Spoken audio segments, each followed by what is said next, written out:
ओम शांति। आज 5 फरवरी 2026 के बाबा के अनमोल मधुर महावाक्य सुनेंगे। आज की मुरली में सबसे पहले गीत बजा है, नैनहीन को राह दिखाओ प्रभु जी। तो बाबा कहते, ये किसने कहा?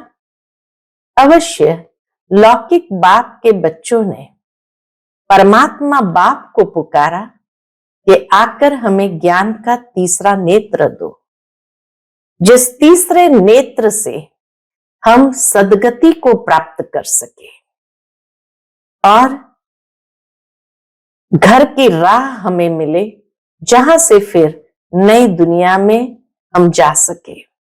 तो इसलिए राह कौन सी है? यही बाप आकर के हम बच्चों को समझाते हैं कि उस नई दुनिया में जाने की राह है ये पवित्रता की राह। आत्मा पावन बनती जाएगी, जैसे जैसे पावन बनेंगी तो उड़कर अपने घर और फिर वहां से अपनी राजधानी में जाएंगी। तो बाबा कहे, अभी तुम्हें कांटों से फूल बनने का पुरुषार्थ करना है और जितना फूल बनते जाएंगे उतनी श्रेष्ठ गति को प्राप्त करेंगे। तो सुनते हैं आज के बाबा के अनमोल मधुर महावाक्य। ओम शांति। मीठे बच्चे, बाप आए हैं तुम्हें रावण राज्य से लिबरेट कर सदगति देने, नरकवासियों को स्वर्गवासी बनाने। आज की मुरली से प्रश्न है, बाप ने तुम भारतवासी बच्चों को कौन सी स्मृति दिलाई है? उत्तर है, हे भारतवासी बच्चे, तुम स्वर्गवासी थे। आज से 5000 वर्ष पहले भारत स्वर्ग था। हीरे सोने के महल थे। तुम सारे विश्व के मालिक थे। धरती आसमान सब तुम्हारा था। भारत शिव बाबा का स्थापन किया हुआ शिवालय था। वहां पवित्रता थी। अब फिर से ऐसा भारत बनने वाला है। आज की मुरली से पहले गीत बजा है, नैनहीन को राह दिखाओ प्रभु। ओम शांति। मीठे मीठे रूहानी बच्चों, आत्माओं ने ये गीत सुना। किसने कहा? आत्माओं के रूहानी बाप ने। कि रूहानी बच्चों ने ये गीत सुना, ये किसने कहा? आत्माओं के रूहानी बाप ने। तो रूहानी बाप को रूहानी बच्चों ने कहा कि हे बाबा, उनको ईश्वर भी कहा जाता है, पिता भी कहा जाता है। कौन सा पिता? पिता कहते हैं तो कौन सा पिता? परम पिता, क्योंकि बाप दो है, एक लौकिक, दूसरा पारलौकिक। लौकिक बाप के बच्चे पारलौकिक बाप को पुकारते हैं। क्या पुकारते? हे बाबा। अच्छा, बाबा का नाम शिव, वह तो निराकार पूजा जाता है। उनको कहा जाता है सुप्रीम फादर। लौकिक बाप को सुप्रीम नहीं कहा जाता। ऊंचते ऊंच सभी आत्माओं का बाप एक ही है। सभी जीव आत्माएं उस बाप को याद करती है। आत्माएं ये भूल गई है कि हमारा बाप कौन है। पुकारते हैं, ओ गॉड फादर, हम नैनहीन को नैन दो तो हम अपने बाप को पहचाने। भक्ति मार्ग की ठोकरों से छुड़ाओ। सदगति के लिए तीसरा नेत्र लेने लिए नैन किस लिए चाहिए? एक तो बाप को पहचाने, दूसरा सदगति के लिए, ये तीसरा नेत्र लेने लिए, बाप से मिलने लिए पुकारते हैं। क्योंकि बाप ही कल्प कल्प भारत में आकर भारत को स्वर्ग बनाते हैं। अभी कलयुग है, कलयुग के बाद सतयुग आना है। यह है पुरुषोत्तम संगम युग। बेहद का बाप आकर जो पतित भ्रष्टाचारी बन गए हैं, उन्हों को पुरुषोत्तम बनाते हैं। ये लक्ष्मी नारायण पुरुषोत्तम भारत में थे। ये लक्ष्मी नारायण कहाँ थे? जब भारत पुरुषोत्तम था तो उस पुरुषोत्तम भारत में थे। लक्ष्मी नारायण की डिनास्टी का राज्य था। आज से 5000 वर्ष पहले सतयुग में श्री लक्ष्मी नारायण का राज्य था। यह बच्चों को स्मृति दिलाते हैं। आज बाबा हमें स्वर्ग की स्मृति दिलाते हैं। तुम भारतवासी आज से 5000 वर्ष पहले स्वर्गवासी थे, अब तो सब नरकवासी है। आज से 5000 वर्ष पहले भारत हेवन था। भारत की बहुत महिमा थी। हीरे सोने के महल थे, अभी तो कुछ भी नहीं है। उस समय और कोई धर्म नहीं था, सिर्फ सूर्यवंशी ही थे। चंद्रवंशी भी पीछे आते हैं। बाप समझाते हैं तुम सूर्यवंशी डिनास्टी के थे।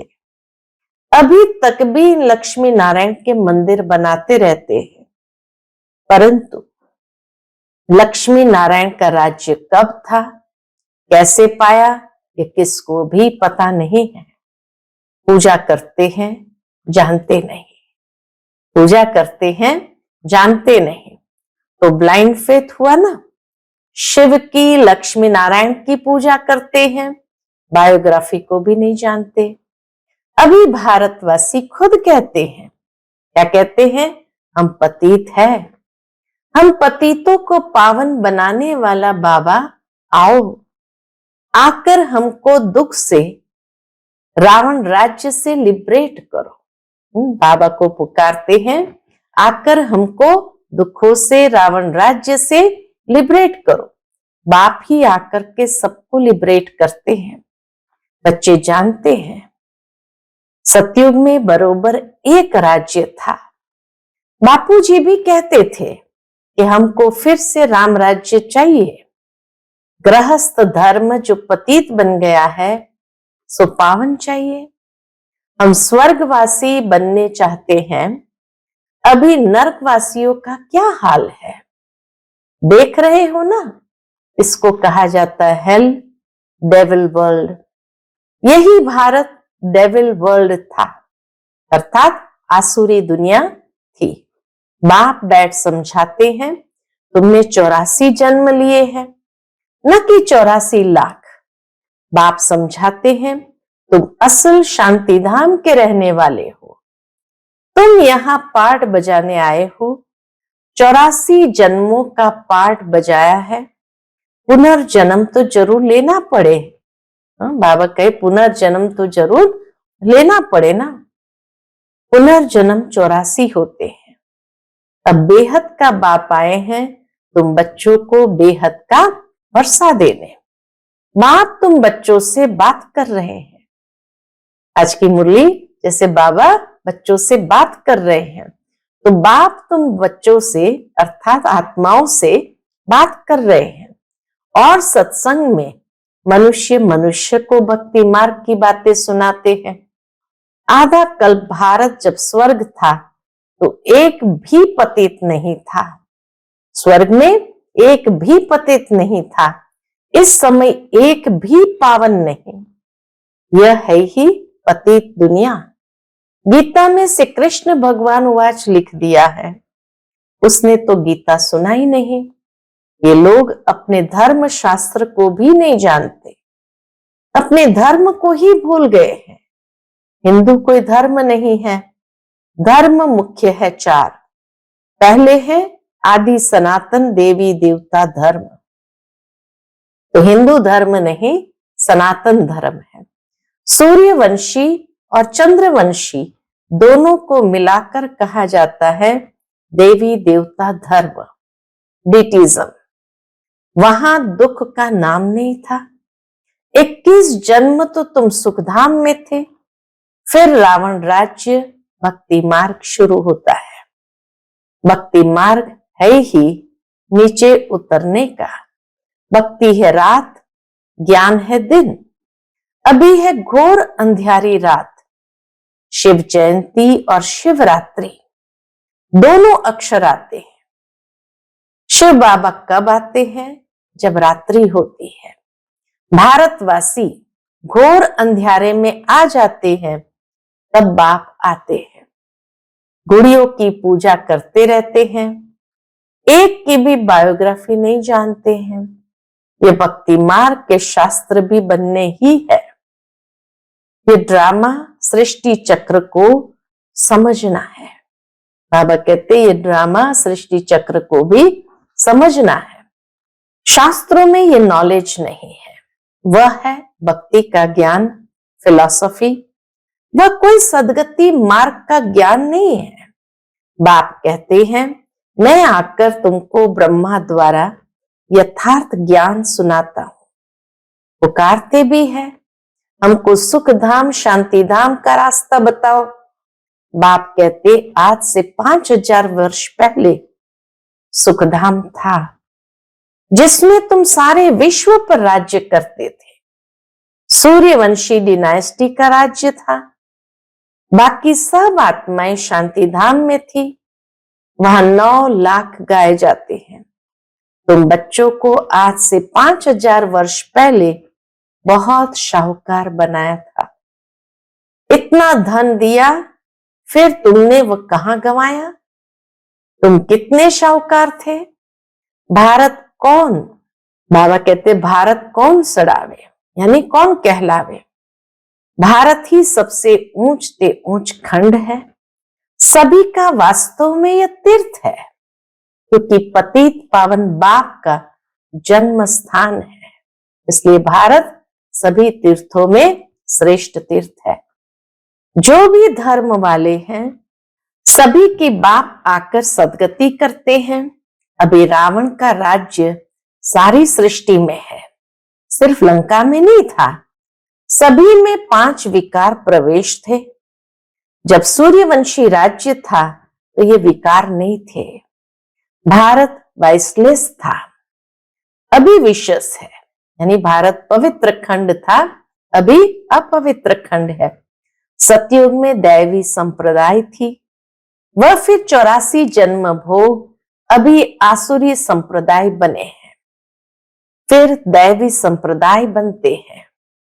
भारत बहुत शाहूकार था, अब गरीब बना है, इसलिए भीख मांग रहा है। बाप कहते तुम इतने शाहूकार थे, तुम्हारे जैसा सुख किसको भी मिल नहीं सकता। तुम सारे विश्व के मालिक थे, धरती आसमान सब तुम्हारे थे। बाप स्मृति दिलाते हैं, भारत शिव बाबा का स्थापन किया हुआ शिवालय था, वहां पवित्रता थी। उस नई दुनिया में देवी देवताएं राज्य करते थे। भारतवासी तो यह भी नहीं जानते कि राधे कृष्ण का आपस में क्या संबंध है। दोनों अलग अलग राजधानी के थे, फिर स्वयंवर के बाद लक्ष्मी नारायण बने हैं। यह ज्ञान कोई मनुष्य में नहीं है।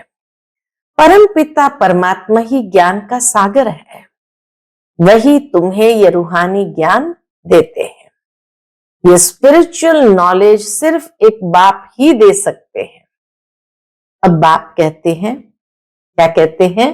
बच्चे आत्माभिमानी बनो, मुझ अपने परम पिता परमात्मा शिव को याद करो। याद से ही सतो प्रधान बनेंगे। तुम यहां आते ही हो मनुष्य से देवता अथवा पतित से पावन बनने। अभी यह है रावण राज्य। भक्ति मार्ग में रावण राज्य शुरू होता है। रावण ने कोई एक सीता को नहीं चुराया है। तुम सब भक्ति करने वाले रावण के चंबे में हो। सारी सृष्टि 5 विकारों रूपी रावण की कैद में है। सभी शोक वाटिका में दुखी है। बाप आकर सबको लिबरेट करते हैं। अब बाप फिर से स्वर्ग बना रहे हैं। ऐसे नहीं कि अभी जिनको बहुत धन है वह स्वर्ग में है, नहीं, अभी है ही नरक। सभी पतित है, इसलिए गंगा में जाकर स्नान करते हैं। समझते हैं गंगा पतित पावनी है, परंतु पावन तो कोई बनते नहीं है। पतित पावन तो बाप को ही कहा जाता है, न कि नदियों को। ये सब है भक्ति मार्ग। बाप ही ये बातें आकर समझाते हैं। अब तुम यह तो जानते हो, एक है लौकिक बाप, दूसरा फिर प्रजापिता ब्रह्मा है, अलौकिक बाप, और वह पारलौकिक बाप। एक लौकिक बाप, दूसरा फिर है प्रजापिता ब्रह्मा, अलौकिक बाप, और वह है पारलौकिक बाप। 3 बाप है। शिव बाबा प्रजापिता ब्रह्मा द्वारा ब्राह्मण धर्म स्थापन करते हैं। ब्राह्मणों को देवता बनाने के लिए राजयोग सिखलाते हैं। एक ही बार बाप आकर आत्माओं को राजयोग सिखलाते हैं। आत्माएं पुनर्जन्म लेती है। आत्मा ही कहती है, मैं एक शरीर छोड़ दूसरा लेती हूं। बाप कहते, अपने को आत्मा समझ मुझ बाप को याद करो तो तुम पावन बनेंगे। कोई भी देहधारी को याद नहीं करो। अभी यह है मृत्यु लोक का अंत। अमर लोक की स्थापना हो रही है। बाकी सब अनेक धर्म खलास हो जाएंगे। सतयुग में एक ही देवता धर्म था। फिर त्रेता में चंद्रवंशी राम सीता तुम बच्चों को सारे चक्र की याद दिलाते हैं। शांति धाम सुख धाम की स्थापना करते ही है बाप। मनुष्य मनुष्य को सदगति दे नहीं सकते। वह सब है भक्ति मार्ग के गुरु। भक्ति मार्ग में मनुष्य अनेक प्रकार के चित्र बनाए पूजा कर फिर जाकर कहते हैं, डूब जा डूब जा। बहुत पूजा करते, खिलाते पिलाते, अब खाते तो ब्राह्मण लोग हैं। इनको कहा जाता है गुड़ियों की पूजा। कितनी अंधश्रद्धा है, अब उन्हों को कौन समझावे। बाप कहते, अभी तुम हो ईश्वरीय संतान। तुम अभी बाप से राजयोग सीख रहे हो। ये राजधानी स्थापन हो रही है। प्रजा तो बहुत बननी है। कोटों में कोई राजा बनते हैं, राजा सब नहीं बनते हैं। प्रजा ढेर बनेगी। बाबा कहे, कोटों में कोई राजा बनते हैं। सतयुग को कहा जाता है फूलों का बगीचा। अभी है कांटों का जंगल। अभी रावण राज्य बदल रहा है। ये विनाश होना ही है। ये नॉलेज अभी सिर्फ तुम ब्राह्मणों को मिलती है। लक्ष्मी नारायण को भी ये ज्ञान नहीं रहता। ये ज्ञान प्राय लोप हो जाता है। भक्ति मार्ग में कोई भी बाप को जानते ही नहीं। बाप ही रचता है। ब्रह्मा विष्णु शंकर भी रचना है। परमात्मा सर्वव्यापी कहने से सब बाप हो जाते हैं। वर्षे का हक नहीं रहता है। बाप तो आकर सभी बच्चों को वर्षा देते हैं। बाप इस समय आकर सभी बच्चों को वर्षा देते हैं। सर्व का सदगति दाता एक ही बाप है। यह भी समझाया है। 84 जन्म वह लेते हैं जो पहले पहले सतयुग में आते हैं। क्रिश्चियन लोग के जन्म कितने होंगे? करके 40 जन्म होंगे। यह हिसाब निकाला जाता है। एक भगवान को ढूंढने के लिए कितने धक्के खाते हैं। अभी तुम धक्के नहीं खाएंगे। तुमको सिर्फ एक बाप को याद करना है। यह है याद की यात्रा। यह है पतित पावन गॉड फादरली यूनिवर्सिटी। तुम्हारी आत्मा पढ़ती है। साधु संत फिर कह देते हैं आत्मा निर्लेप है। अरे आत्मा को ही कर्म अनुसार दूसरा जन्म लेना पड़ता है। आत्मा ही अच्छा व बुरा काम करती है। इस समय तुम्हारा कर्म विकर्म होता है। सतयुग में कर्म अकर्म होते हैं। वहां विकर्म होता नहीं। बाबा हमें कर्मों की गुह्य गति का भी ज्ञान देते। सतयुग में विकर्म नहीं होता। सतयुग में कर्म अकर्म हो जाते हैं और यहां तो विकर्म होता है 5 विकारों के कारण। वह है पुण्य आत्माओं की दुनिया। ये सब समझने और समझाने की बातें हैं। ये सब क्या है? समझने और समझाने की बातें हैं। अच्छा, मीठे मीठे सिक्के लदे नंबरवार पुरुषार्थ अनुसार कांटे से फूल बनने वाले बच्चों प्रति माता पिता बाप दादा का याद प्यार और गुड मॉर्निंग। रूहानी बाप की रूहानी बच्चों को नमस्ते। हम सभी रूहानी बच्चों की रूहानी माता पिता बाप दादा को याद प्यार, गुड मॉर्निंग और नमस्ते नमस्ते। शुक्रिया बाबा, शुक्रिया। आज की मुरली से धारणा के लिए मुख्य सार है। पहली पॉइंट, कांटे से फूल बन फूलों का बगीचा सतयुग स्थापन करने की सेवा करनी है। कोई भी बुरा कर्म नहीं करना है। दूसरी पॉइंट, रूहानी ज्ञान जो बाप से सुना है वही सबको सुनाना है। आत्म अभिमानी बनने की मेहनत करनी है। एक बाप को ही याद करना है, किसी देहधारी को नहीं। आज का बाप दादा का मधुर वरदान हम बच्चों के प्रति है।